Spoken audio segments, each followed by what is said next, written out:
Hey guys, Dr. Shook here, and it's another sauna session.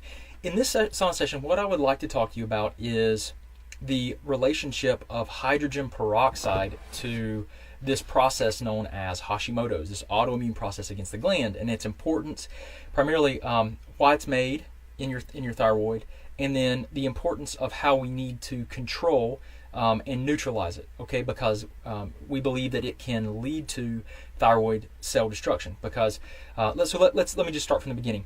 Hydrogen peroxide is made within the thyroid cells when your body converts iodide, which you get from foods, into iodine. Okay, so it's a byproduct of production. If you have hydrogen peroxide at high levels, it can cause tissue damage and destruction of thyroid cells, which will, when you have destruction of the thyroid cells, that will bring in immune cells. Your immune system will come to the scene to see what's going on, what's damaging the thyroid, and you will have these white blood cells that will infiltrate and can cause secondary damage and possibly even be the trigger for autoimmunity against the thyroid. Okay, so one of the things that we know is that it's a normal byproduct to have hydrogen peroxide as a result of converting iodide into iodine, which is required for thyroid hormone production. But it needs to be controlled so it's not excessive to the point that it can cause excessive thyroid tissue damage or thyroid tissue damage in general, period.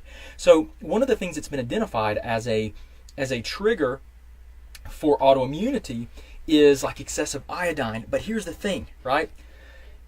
There's probably this sweet spot with iodine. We know your body needs it, but it seems like too much from all these population studies that have been done around the world that introduction of iodine into the food supply causes as a trigger for Hashimoto's. So, what we've further identified is that it's probably due to deficiencies in minerals that help to they're important in the physiological process of making your thyroid hormone, like selenium. So selenium, one of the things that selenium does is it helps to neutralize that hydrogen peroxide production.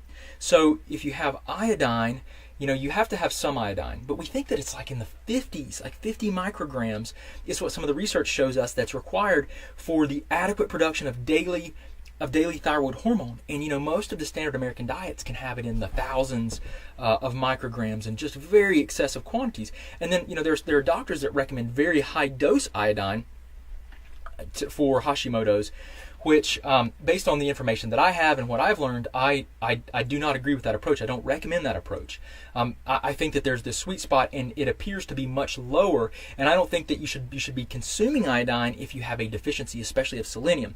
So 200 to 400 micrograms of selenium, I'm thinking if it's micrograms or milligrams, 200 to 400 is what the recommendation is for selenium to give you this protective effect regarding this excessive production of hydrogen peroxide, just with the natural, normal manufacturing process that occurs converting iodide into iodine so that you can make T4 and T3. Okay, so the important thing to know here is this: hydrogen peroxide can cause thyroid cell damage, especially it appears to be in the presence, or I should say in the absence, of selenium if there's a selenium deficiency. So you want to make sure that you're not deficient in selenium, and that can be actually protective and help reduce thyroid cell destruction from hydrogen peroxide.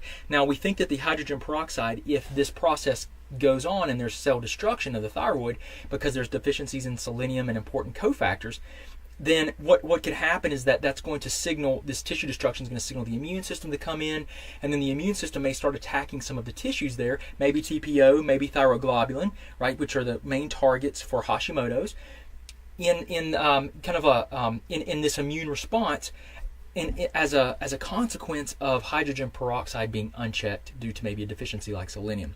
So I hope this has been helpful for you guys to understand this importance of hydrogen peroxide, how we think it plays into the pathophysiology and can be a trigger for Hashimoto's. So the take-home message really is selenium is going to be important, not to be deficient in selenium. Iodine's is very important for thyroid hormone production, but the standard American diet is likely far too high in iodine. Supplementing with iodine could be a very risky proposition to supplement with high levels of iodine.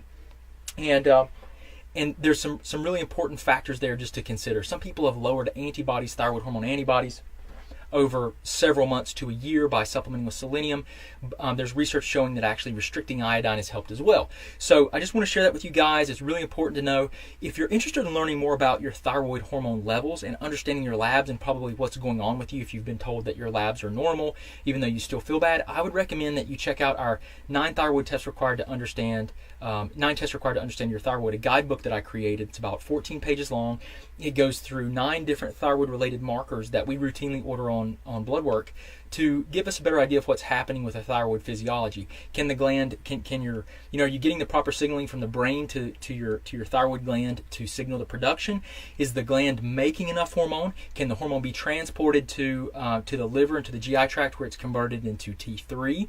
Is that conversion process of T4 to T3 occurring properly? Then can you transport the hormone through the bloodstream to the cell, and then is the cell receptive to it? So we use these markers to help us understand how this physiology could break down. So if you're interested in learning more about that and you want more information on our guidebook, just post below. Say, hey, I'd like more information on the guidebook. We'll post a link for you so that you can go and check it out and get it if you'd like to. But if you have any questions, let us know. I really appreciate you guys coming here to learn more about your health and your Hashimoto's. Hope you guys have a wonderful day. Thanks.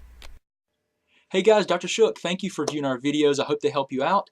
If you want to, just subscribe to our channel somewhere here. You can watch a video that YouTube's actually selected for you, so hopefully it'll help you out. If you need any other information or resources, just look in the description. We've got links to our website, to our 9 lab test guidebook, and everything else that we do. I really appreciate you, and I hope you guys have a great